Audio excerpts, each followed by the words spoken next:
pada pembelian tersebut, bagi dua yang awal daripada membeli mushaf ataupun kitab-kitab hadis, itu adalah sebagai perendahan. Dan pada pembelian budak muslim itu sebagian berupa daripada penghinaan. Mengapa? Dan sungguh Allah Subhanahu wa taala berfirman di dalam Al-Qur'an, "Wa la yaj'alallahu lil-kafirina 'alal mu'minina sabila." Dan Allah tidak akan pernah memberi dan Allah tidak akan pernah menjadikan terhadap orang-orang kafir, bagi orang-orang kafir terhadap orang-orang mukmin akan jalan. Dalam artian Allah tidak memberi peluang, Allah tidak memberi jelas kepada orang-orang kafir untuk mengalahkan orang-orang mukmin.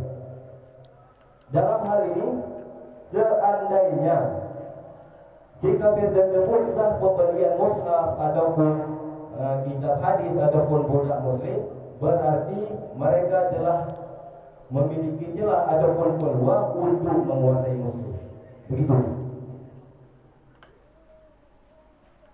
Dan pendapat yang kedua, yaitu Muqabil daripada Al-Har, mengatakan pembelian si kafir terhadap mushaf Al-Quran ataupun kitab hadis ataupun budak muslim, pembelian tersebut sah.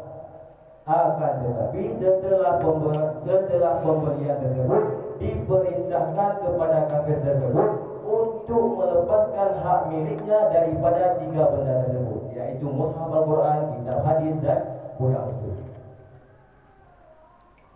Sedangkan di dalam kitab Rawdah, seperti asalnya Rawdah, yaitu syarah kafir milik Imam Ar-Rafi'i, mentashihkan tarik yang pasti bagi pendapat yang pertama, yaitu pendapat Al-Har, yang mana tarik kata tersebut mengatakan pasti tidak sah oleh pembelian si kafir terhadap mushaf dan terhadap kitab hadis. Tetapi pada benda yang ketiga, pada budak muslim, itu tidak ada tarik kata. Mengapa? Apa perbedaannya? Perbedaannya adalah pada budak muslim, dia berpotensi ataupun mungkin untuk meminta tolong ataupun menolak terhadap penghinaan dirinya. Kecuali sah pembelian si kafir terhadap budak muslim, sah pembelian tersebut kecuali tujuan daripada pembelian tersebut agar budak ini dimerdekakan.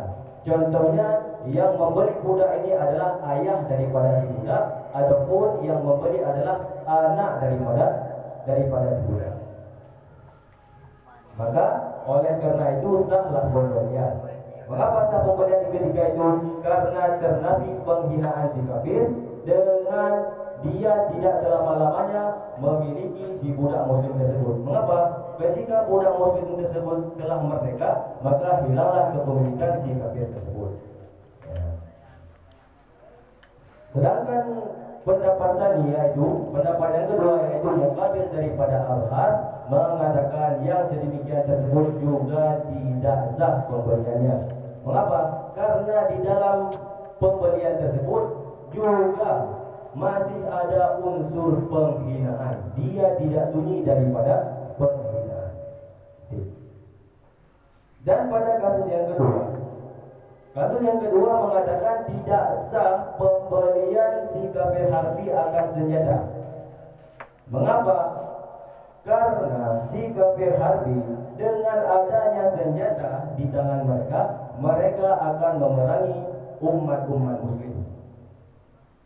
Berbeda dengan kafir zimmi, sah pembelian senjata kepada kafir zimmi. Mengapa? Karena si kafir zimmi ini adalah di dalam genggaman umat-umat muslim.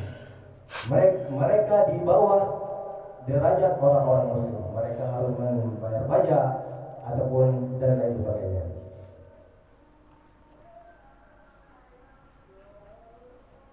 Berbeda dengan penjualan selain senjata, contohnya seperti besi, yang mana besi tersebut adalah barang ataupun partikel untuk pembuatan senjata. Karena besi tersebut belum tentu dijadikan ataupun dibuatkan untuk sebuah senjata, maka sahlah pembelian besi terhadap kafir harbi. Dan selagi akan datang pada akhir bab bahwa sesungguhnya sahlah pemesanan si buta. Ini adalah jawaban daripada syarat orang yang melakukan transaksi jual beli, yang mana orang tersebut tidak dapat melihat. Sebenarnya dalam syarat orang akid, orang yang melakukan transaksi jual beli disyaratkan dapat melihat. Jadi dalam pembahasan ini musannif akan menyebutkan pada akhir bab nanti yang mana sah pemesanan orang buta. Dalam artian sah hanya memesan apabila si buta tersebut menjual ataupun membeli, dia tidak terangkat jual belinya. Mengapa? Karena tidak ada penglihatan padanya. Di dalam kitab Syarah Muhadzab, Imam Nawawi mengatakan, bagaimana kasusnya? Memang kalau si kafir tidak boleh, tidak sah pembeliannya mushaf ataupun kitab-kitab hadis. Bagaimana kasusnya apabila yang melakukan transaksi jual beli mushaf ini adalah muslim itu sendiri? Apa hukumnya? Hukumnya adalah makruh. Baik dia menjual mushaf ataupun membeli mushaf, hukumnya makruh.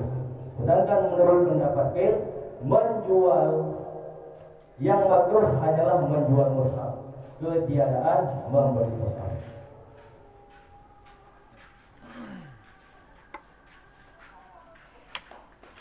Ni dia boleh kat malam.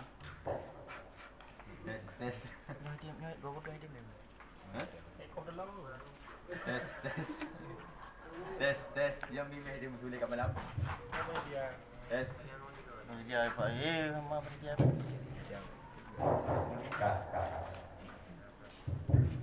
Bab matan wala yasihu syara'ul kafiri mushafa.